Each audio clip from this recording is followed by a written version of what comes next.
Середа,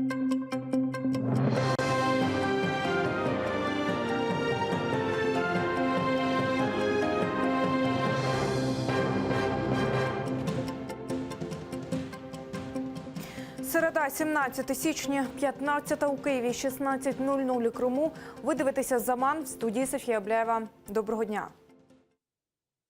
Залишив під вартою. Окупаційний Верховний суд Криму відхилив скаргу адвокатів щодо фігурантів бахчисарайської справи про так званий тероризм. Це Марлен Асанов, Ернес Аметов і Сервер Закір'яєв. Вони вимагали для своїх підзахисних домашній арешт. Суд залишив рішення суду першої інстанції у силі. Це тримання у СІЗО до 9 березня. Асанова, Аметова, Закір'яєва разом із ще 3 земляками – Сейраном Салієвим, Маметом Беляловим і Тимуром Ібрагімовим затримали під час масових обшуків у Бахчисараї торік 11 жовтня. Їх усіх тримають у СІЗО. Наприкінці грудня адвокати намагалися змінити запобіжний захід на домашній арешт Салієву, Белялову та Ібрагімову, однак Верховний суд Криму апеляцію тоді відхилив. Что касается доводов наших, мы их изложили в апелляционных жалобах, то есть опять они не были приняты во внимание. Суд посчитал, что абсолютно законно и обосновано решение первой инстанции, хотя в решении первой инстанции было допущено огромное количество нарушений. Содержание в следственном изоляторе мы расцениваем как определенное давление на наших подзащитных, но не как опасение, что они могут убежать и так далее. Окупанти у Криму судять дружину політв'язню Заїра Абдулаєва. Їй закидають адміністративне правопорушення. Все через те, що у грудні Фєра Абдулаєва хотіла бути на суді свого чоловіка, аби хоч там його побачити. За непокору судовому приставу на Фєру Абдулаєву склали протокол. Жінку можуть оштрафувати до 1000 рублів або ж арештувати на 15 діб. На суді Фєру Абдулаєву захищає юрист Лілія Гемеджі. Щоправда, до засідання її допустили не одразу, лише після відповідного клопотання Фєри Абдулаєвої. Після повторної перерви на засідання впустили журналістів. Суддя оголосила перерву до 6 лютого. Мало того, что пересадили 2 сыновей по сфабрикованным делам, уголовные дела все сфабрикованы с потолка, сейчас обвиняют мою невестку, вроде там грубила. Вы понимаете, свекровь 15 лет, я не слышала от нее даже голоса ее не слышу, не только грубить. Такая щупленькая, маленькая, верзилу какого-то нагрубить она разве могла? Здесь на самом деле идет самоуправство со стороны приставов. Требования, которые озвучил пристав Абдулаева, были абсолютно незаконными и не регламентировались никакими документами нормативными, ни нормативными документами суда, ни законом. Чоловік Фєри Абдулаєвої, Заїр Абдулаєв, є фігурантом сфабрикованої справи про так званий тероризм. Кримчанина разом ще з 4 земляками затримали ФСБ восени 2016 року.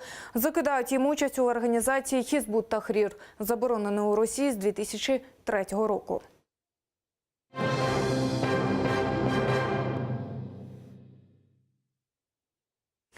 Півсотні правок з майже 700 запропонованих ще залишилося розглянути народним депутатом для того, щоб винести на голосування законопроект про деокупацію та реінтеграцію Донбасу. Поправки до цього документу депутати розглядали в напівпорожній залі. Спікер парламенту Андрій Парубій повідомив, що голосування відбудеться завтра. Законопроект передбачає, що Росія – країна-агресорка, а окремі райони Донбасу – окуповані території. Дії в регіоні відзначаються як стримування та відсіч російської збройної агресії, а замість АТО вводиться новий термін – заходи з забезпечення національної безпеки. Найбільш дискусійні моменти законопроекту – відсутність питання Криму у назві та більшості пунктів, точна дата початку російської агресії та питання торгівлі з окупованими територіями.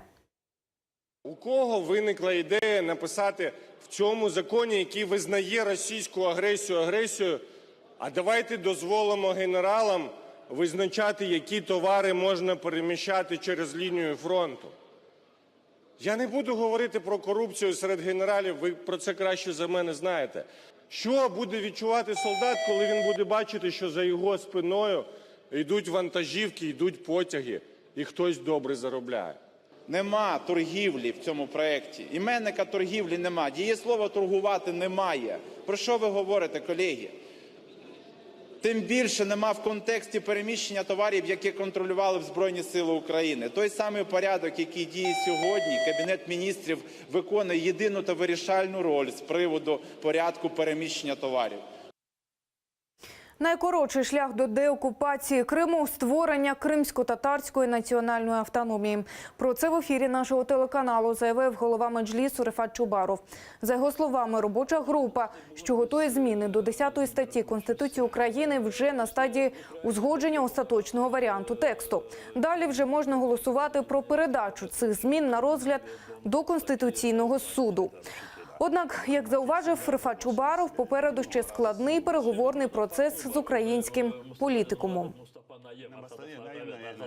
Мы не будем объяснять о том, что крымские татары имеют право на самоопределение, что в Крыму должна быть национальная территориальная автономия. Здесь необходимо будет убедить всех ведущих политиков, что наиболее короткая дорога, путь к возвращению Крыма под суверенитет украинского государства – это через переформатирование автономии Крыма. Окупанти в Криму шукають потенційних доносчиків і вже через школярів намагаються з'ясувати, які настрої панують в їхніх родинах і чи схильні їхні батьки до колаборації з так званою владою півострова, тобто до написання доносів. Про це заявляє голова правління Кримсько-татарського ресурсного центру і член Меджлісу Ескендер Барієв. На своїй сторінці у Фейсбук він виклав копію анкети, яку поширюють в школах окупованого Криму. Її в обов'язковому порядку мають заповнити батьки. Всі питання стосуються теми екстремізму і боротьби з ним. Первое впечатление, что с помощью данного, на первый взгляд, безобидного опроса оккупационные исследователи пытаются выяснить настроение в семьях и возможность их потенциального склонения к сексотству. У Нью-Йорку протестують проти приїзду російського джазмена Ігоря Бутмана, який підтримав анексію Криму. Акцію влаштували поблизу Лінкольн-центру. Про неї на своїй сторінці у Фейсбук розповіла журналістка Юлія Городецька. Концерти джазмена триватимуть протягом тижня. Активісти вимагають зупинити виступи і вже написали організаторам про неприпустимість запрошення таких людей. Ім'я Бутмана було серед тих 5000 російських діячів культури, які у листі до Путіна у березні 14-го висловились за анексію півострова. Аналог українського сайту «Миротворець» з'явився у Литві. Портал Ватнікас, як його назвали розробники, створено для боротьби з пропагандою. Там публікуватимуть імена тих, хто поширює дезінформацію. Литовський чорний список швидко поповнюється. Зараз у ньому вже більше 150 так званих ватників.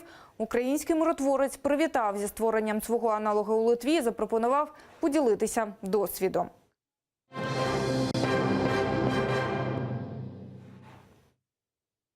Жертви морозу. Протягом останніх 2 діб на Львівщині загинуло 4 людей. Про це повідомили в облдержадміністрації. А від сьогодні негода охопить не лише південь, але й центр та північ України. У Києві через сніг з самого ранку затори на дорогах, в'їзд у столицю для вантажівок обмежено. Напередодні першими негоду відчули південні області, Одеська та Миколаївська, зупинилися в заторах. Про ситуацію на дорогах через снігові замети говорив сьогодні прем'єр-міністр на засіданні уряду. Він пригрозив звільненням чиновників за повторення надзвичайних ситуацій, як це було у грудні. Якщо голови адміністрації будуть спати в час, коли вони мають працювати, я без жодних питань подам подання за рішенням уряду президенту про звільнення таких чиновників. Тому я просив би, щоб всі дуже серйозно сприйняли це повідомлення. У Генічеську перший шлюб за добу зареєстрували молодята з Криму. Це пілотний проект Міністерства юстиції України. У перший день новою послугою скористалися 2 пари. Молодята спеціально приїхали з тимчасово окупованого Криму на Херсонщину. Там шлюб за добу реєструє комунальне підприємство. Для цього молодятам необхідно мати при собі паспорти і сплатити держмито. Цей чудовий пілотний проект, який дає можливість мешканцям анексованих і окупованих територій України, які залишились справжніми патріотами України, протягом доби зареєструвати свій шлюб. Наразі це всі новини. Наступний випуск «Заман» дивіться вже менш ніж за годину. Залишайтеся з нами.